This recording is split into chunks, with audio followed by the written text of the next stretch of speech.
देखिए हम मुंबई आए हैं और मुंबई आने के बाद मुंबई भारत की आर्थिक राजधानी है और यहाँ के लोग बहुत प्यारे हैं, बहुत अच्छे हैं। भाग-दौड़ की ज़िंदगी में उनके जीवन में बहुत सारे तनाव हैं, डिप्रेशन हैं। स्पिरिचुअलिज़्म के माध्यम से, आध्यात्म के माध्यम से, बिना किसी दवाई के सबसे बड़ा मेडिसिन है हमारा आत्मबल, हमारा स्पिरिचुअलिज़्म। उसके माध्यम से मुंबईकर जितने हैं, मुंबई के लोग हैं, वो तनाव रहित ज़िंदगी जिएँ और भारत के उत्थान में अपना योगदान बहुत ज़्यादा दें। इसके लिए मैं मुंबई के दौरे पर 3 दिन के लिए आया हूँ। आज यहाँ पर मेरा कार्यक्रम था, हमने लोगों को संबोधित किया है। मुझे विश्वास है कि लोग आनंदित होंगे, सफल होंगे और भारत की उन्नति में अपना योगदान देंगे। सर, इन दिनों हम देख रहे हैं कि लोग डिप्रेशन में जा रहे हैं, बहुत सारी चीज़ें चल रही है लोगों के साथ में। सर, क्या मैसेज होगा आपकी तरफ से कि लोग पॉजिटिव फील करें? देखिए, जो प्राप्त है वही पर्याप्त है, नहीं तो सर्वत्र दुख व्याप्त है। एक दृष्टि भगवान राम की है, जो कहते हैं कि जो मेरा है वो सबसे सुंदर है, और एक दृष्टि रावण की है, जो कहता है जितना सुंदर है वो सब मेरा होना चाहिए। तो जो लोग रावण की दृष्टि से जिएंगे उनको तनाव होगा, जो भगवान राम की दृष्टि से जिएंगे उनके तनाव कम होंगे और वो आनंद में जिएंगे। सर, रामनवमी भी आने वाली है अभी, क्या कहना चाहेंगे सर अयोध्या में राम मंदिर? देखिए, ये वर्ष तो भारत के लिए और पूरी दुनिया के लिए श्रेष्ठ है। 500 वर्षों से खोई हुई भारतीय अस्मिता को 22 जनवरी को प्राप्त किया गया। अयोध्या में श्री राम मंदिर का प्राण प्रतिष्ठा हुआ। अब सब लोग, भगवान राम का जन्म तो हर बार आता है, लेकिन हमारे हृदय में जन्म लें। अब तक पांडालों में जन्म ले रहे हैं, जब हमारे हृदय में भगवान राम का जन्म होगा, आचरण आएंगे, तो भारत राम राज्य की ओर जाएगा।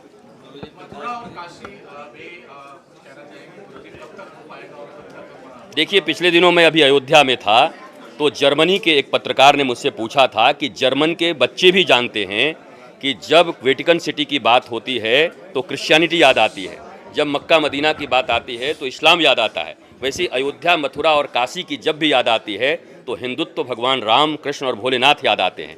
तो ये तो सर्वविदित है, ये भगवान के स्थान हैं और ये सारे स्थान पर भगवान का दिव्य मंदिर एक बन भी गया, उनका विकास भी हो रहा है। मुझे विश्वास है कि 140 करोड़ भारतवासी आपस में मिलकर और आक्रांताओं द्वारा जो कुछ तोड़े गए थे, बर्बाद किए गए थे, उनको पुनः खड़ा करके हम सब देशवासी एक साथ रहेंगे। तीनों जगह मंदिर बनेगा।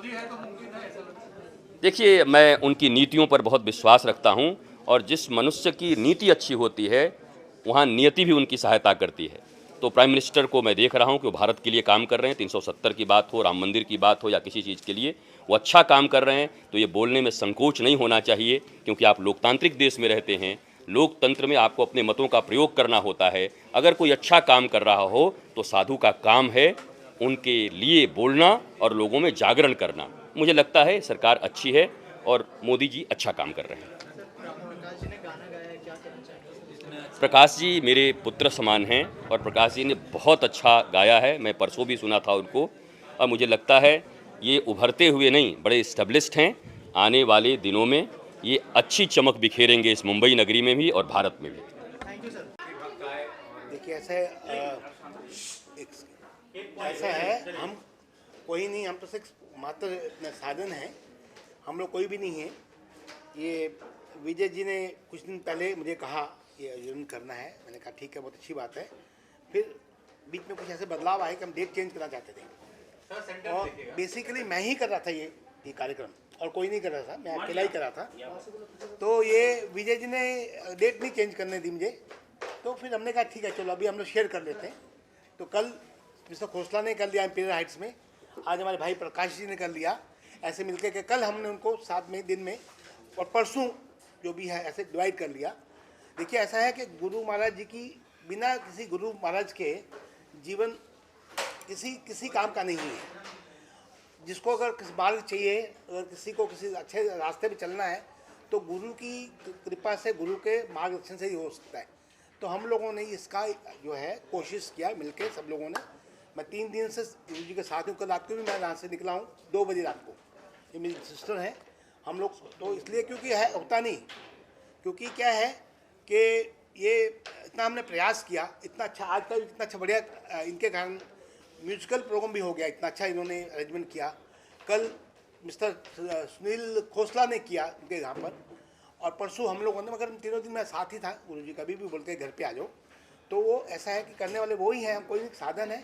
हाँ, बिना किसी के गाइडेंस के, बिना किसी के मार्गदर्शन के कोई आदमी नहीं सफल हो सकता। अपना जो है, अगर किसी को सफल होना है, और अभी कई चीज़ें पता लगी हैं कि खुशी तो जीवन में ही है, खुशी तो जीवन में है, सक्सेस भी है, वो भी खुशी में है। कई चीज़ें ऐसी हैं जो हमें बिल्कुल भी अज्ञानी वाली बातें थी, गुरु जी के आने पर हमें चीज़ें को अच्छी पता लगी हैं। वैसे मैं, हमारी सिस्टर टाइम टू टाइम हमें दीदी, रेखा दीदी हैं, ज्ञान की बातें सब हमें सिखाती रहती हैं। बट ये है कि बिना गुरु के गति नहीं, गुरु ही जरूरी है। इसीलिए हम लोगों ने ये रास्ता भी अपनाया है, और हम लगता है हम इसमें निरंतर करेंगे, कुछ प्रयास करते रहेंगे। और हमने अभी कल ही रात को गुरु जी को कहा कि एक धार्मिक किताब निकालेंगे, विश्व गुरु नाम की एक धार्मिक किताब निकालेंगे। वो भी हमसे कल डिस्कशन हुआ, और आज भी अभी बोलते जाते हम बोलते हैं कि गुरु जी तू आ जा वहाँ पे। तो स्नेह है, कोई पिछले जन्म का होगा, जो हम लोग इस लायक तो नहीं है समझते अपने आप को, मगर गुरु के अपना जो है पच्चीनों पे चलकर शायद कहीं ना कहीं पहुँचे हैं। अभी तो तक कहीं पहुँचे नहीं। ये पहले गुरु है आपके बनाए, आपके जी बिल्कुल बिल्कुल सही कहा, कोई गुरु नहीं हमारा, हमारे बिल्कुल पहले गुरु हैं। और अभी इनको बल्कि ऑफिशियल जाके घोषणा वृंदावन में, जो उनका, मेरी दीदी वहाँ पे, इनका भी वृंदावन में और गोवर्धन में है, इनका भी आश्रम है दीदी का। तो अभी वहीं पे कुछ ऐसा ही, कुछ थोड़ा समय निकाल के, थोड़ा सा समय निकालते रहेंगे। अगर महीने में 2-4-3 दिन भी तो निकाला करेंगे, क्योंकि अगर कुछ अभी उम्र तो होगी। आपने क्या चीज देखी गुरु में आपने, कि नहीं गुरु बनाया आपने? बड़े सच्चे लगे इंसान, बड़े रियलिस्टिक लगे और बड़े नेचुरल लगे। क्योंकि कोई है ना, आजकल के जो गुरु हैं कहीं बनावट लगती है, शब्दों में कुछ ऐसी बातें करते हैं, और इनके अप्रोच में ऐसा लगा कि ये बड़े टू द हार्ट सीधा बात करते हैं, और बहुत अच्छा लगा मुझे। मैं ये महसूस करता हूँ कि अगर इनके बताए हुए रास्तों में चलेंगे तो शायद कहीं ना कहीं हम भी जो भटके हुए इंसान हैं पहुँच जाएंगे। और सर आप खुद मैगजीन पत्रकार हैं, जी कितना अच्छी इमेज में शोकेस करना चाहिए धार्मिक? देखिए ऐसा है, गुरु या संस्था? मैं वैसे तो पिछले 40 सालों से पत्रकारिता कर रहा हूँ, और बड़े अप्स एंड डाउन देखे हैं लाइफ में। अब ये मुझे 3 दिनों में जो मुझे अनंत, कल से उन्होंने जो कहा, स्पेशली कहा कि जो भी करो अनंत से करो। तो कल ऐसा मैं लग रहा है कि भी अगर उसी चीज़ों की जो उन्होंने बातें बताई हैं, वैसे तो जीवन तो ऐसे ही है, पता नहीं कब खत्म हो जाए मालूम नहीं, बट ऐसे ही अगर थोड़ा चेंजेस आई ना जीवन में, तो डेफिनेटली निरंतर हमारी जीवन में भी कुछ ना कुछ चेंज आएगी, डेफिनेटली आएगी। पत्रकारिता के साथ ही ये भी हम उपलब्धि होगी हमारी। जी, तो कुछ शब्द मेरे सिस्टर से पूछो, ये बहुत धार्मिक है। ये ऐसे आवश्यकता है कि एक छोटे से उदाहरण से बताती हूँ। एक सब्जी वाला, सुना आप लोगों ने, सुना होगा, वो सब्जी तोला करता था एक बाट से। तो एक जौहरी गया, बोले ये मुझे दे दे, तो 50 रुपये का दे दे। तो बोले ये तो पत्थर है, तो 50 रुपये का क्यों ले रहे हो? तो बोले दे दे, लेकिन लिखा पढ़ी में दे, क्योंकि फिर मैं ये वापस नहीं दूंगा। फिर उसने कहा क्यों? फिर उसने बताया, सब लिखा पढ़ी कराई, तो फिर बोला कि ये हीरा है, कोनूर हीरा, और कोनूर हीरा हमारे अंदर हमारी श्वासें हैं। इसको बताने के लिए जिस तरह वो जौहरी था, वो जानता था कि ये कोनूर हीरा है, पत्थर नहीं है। ऐसे ही आज तक हम जीवन को भौतिकता में पत्थर की तरह जी रहे हैं, और गुरु ऐसे जौहरी हैं जो हमको बताते हैं कि हम क्या हैं। क्योंकि सृष्टा अंदर है, सृष्टि बाहर है, जानते समय, लेकिन हमको रास्ता, दीपक ऐसे गुरु दिखाते हैं। और इन गुरु में एक चीज़ देखी कि बहुत प्रैक्टिकल बोलते हैं, बहुत प्रैक्टिकल बोलते हैं। कबीर जी ने कहा है कि गुरु गोविंद दोनों खड़े काके लगो पाए। बिल्कुल बलिहारी गुरु आपने गोविंदियों बताए, लेकिन कलयुग में ऐसे गुरु कम मिलते हैं। नहीं, मैं ये कहना चाहूँगा, नवयुवक को कितना ज़्यादा धार्मिक जो ज्ञान है वो जरूरी है, और कितना ज़्यादा उस चीज़ को ग्रहण करना चाहिए? देखो, ग्रहण क्या है, सबसे पहले संस्कार हमारे यहाँ से, हमारे परिवार से ही मिलती है। ये गुरु तो अब हैं, बचपन तो माँ बाप ही देते हैं ना। जब संस्कार अच्छे होंगे तो ऐसे गुरु का साथ भी अच्छा साथ देगा। जड़ी नहीं होगी, हमारी जड़ी अच्छी नहीं है, दिखाने के लिए भौतिक। अभी आपने देखा ना, गुरुजी ने कितना अच्छा प्रवचन करा, लेकिन लोगों ने धक्का दे रहे हैं, इसको मार रहे हैं, उसको मार रहे हैं, तो क्या सीखा? 5 मिनट में ही देख लो आप, और आखिरी में अगर फिल्म से संबंध है आपका, तो क्या कहना चाहेंगे फिल्मों में जो धार्मिक आस्था रथ अजर बिहारी राम सिया राम जय जय राम। अब इसके आगे क्या कहना है, क्योंकि राम हैं तो सब हैं। और आज सद्गुरु रितेश्वर जी का यहाँ पर आगमन हुआ। उनके आने से, उनकी वाणी से, उनके शब्दों से आज बहुत ही अच्छा लगा। हम लोग कृतार्थ हो गए, उनका आशीर्वाद मिला। मैं भी बस यही कहूँगी कि गुरु जी ने हम सबके जीवन पे जो प्रभाव डाला है अपनी बातों से, अपने प्रवचनों से, उसका हम सबके जीवन पे मानो या ना मानो असर है और होगा भी, क्योंकि वो बातें दिमाग को छू कर अंदर तक गई हैं।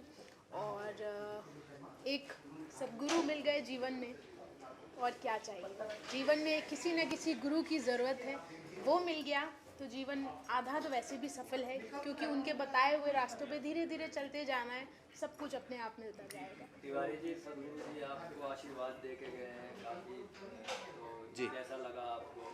मुझे बहुत अच्छा लगा। मुझे तो उनका स्वागत करने का मौका मिला, इससे बड़ी बात हमारे लिए कुछ हो ही नहीं सकती। मुझे बहुत अंदर से अनुभूति है, बहुत खुशी है कि इसी तरह उनका आशीर्वाद हम पर बना रहा। तारीफ भी की, हमने पूछा था सर तारीफ भी करके, बस उनकी तारीफ हमारे लिए आशीर्वाद है, बस उनका आशीर्वाद मिला। जी, थैंक यू।